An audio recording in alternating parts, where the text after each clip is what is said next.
Hi நண்பா, வணக்கம். இன்னைய வீடியோவில் நம்ம பார்க்க போகிறது ஒரு இமெயில் அக்கௌண்ட்டை எப்படி ஈஸியாக டெலீட் பண்ணலாம் அப்படிங்கிறது தான். சுற்றி வளைச்செல்லாம் நம்ம டெலீட் பண்ண வேண்டாம். ஸோ உங்களுக்கு இமெயில் க்ரியேட் பண்ணணுன்னாலும் வேறு டிப்ஸ் அண்ட் ட்ரிக்ஸ் வேணும்னாலும் நீங்கள் சொல்லுங்கள், நான் வீடியோ போடுறேன். ஜாபை பற்றி வேணுனாலும் சொல்லுங்கள். சரி, வாங்க வீடியோக்குள்ளே போகலாம். இமெயில் அக்கௌண்ட்டை எப்படி டெலீட் பண்ணணுன்னா, ஃபஸ்ட்டு உங்கள் ஃபோனில் ஜிமெயில் அப்படின்னு ஒரு ஆப்ஷன் இருக்கும், ஒரு ஆப் இருக்கும். ஸோ அதை டச் பண்ணிக்கிங்க, உள்ளே வந்துடுங்க. லெஃப்ட் சைடு மேலே பார்த்தீங்கன்னா 3 கோடு இருக்கும். ஸோ அதை டச் பண்ணிக்கோங்க.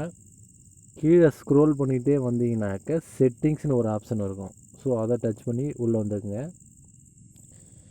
இப்போ மேலே பார்த்தீங்கன்னா ரைட் சைடு மேலே 3 புள்ளி இருக்கும்.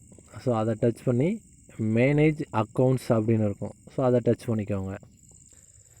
இப்போ கீழே வந்து நீங்கள் ஸ்க்ரோல் பண்ண வேண்டிய ஆப்ஷனில் நார்மலாக உங்கள் ஃபோனில் வரும். நான் லேண்ட்ஸ்கேப் வச்சுருக்கிறதுல இப்படி வருது. இதில் வந்து கூகுள்னு ஒரு ஆப்ஷன் இருக்கும். ஸோ அதை டச் பண்ணிக்கோங்க. இப்போ எந்த இமெயில் அக்கௌண்ட்டை நீங்கள் டெலீட் பண்ணணுமோ அந்த இமெயில் ஐடி மேலே நீங்கள் டச் பண்ணுங்கள். மறந்து வேறு எது மேலே டச் பண்ணிடாதீங்க. எது வேண்டாமோ அது மேலே டச் பண்ணுங்கள். ஸோ நான் ஒரு இதில் டச் பண்ணிட்டேன். இப்போ தான் வந்து கீழே ஆப்ஷன் வரும். இதுக்கப்புறம் தான் வந்து உங்களுக்கு இந்த ஆப்ஷனே வரும். ஸோ கரெக்டாக பண்ணுங்கள். ஸோ இதுக்கப்புறம் கீழே மோர்னு ஒரு ஆப்ஷன் இருக்குது. ஆல்ரெடி மோர்னு இருக்கும், ஆனால் அப்போ வராது, இப்போ தான் வரும். ஸோ கூகுளுக்குள்ளே போன அப்புறம் மோர்னு ஒரு ஆப்ஷன் இருக்கா, ஸோ அது மேலே டச் பண்ணிக்கோங்க. ரிமூவ் அக்கௌண்ட் அப்படின்னு இருக்கும். ஸோ அது மேலே டச் பண்ணிக்கோங்க.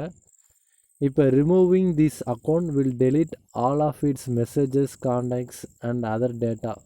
ஸோ மெசேஜஸ், கான்டாக்ட்ஸு மற்ற எல்லா டேட்டாவும் வந்து ஃபோல்டர்லேருந்து டெலீட் ஆகிடும் அப்படின்னு சொல்கிறாங்க.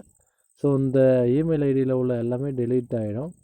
ஸோ நீங்கள் ரிமூவ் அக்கௌண்ட் அப்படிங்கிறத கொடுத்துருங்க. கொடுத்தீங்கன்னா உங்கள் எல்லா இதுவுமே டெலீட் ஆகிடும். ஸோ இவ்வளோ தான் ப்ரொசீஜர்.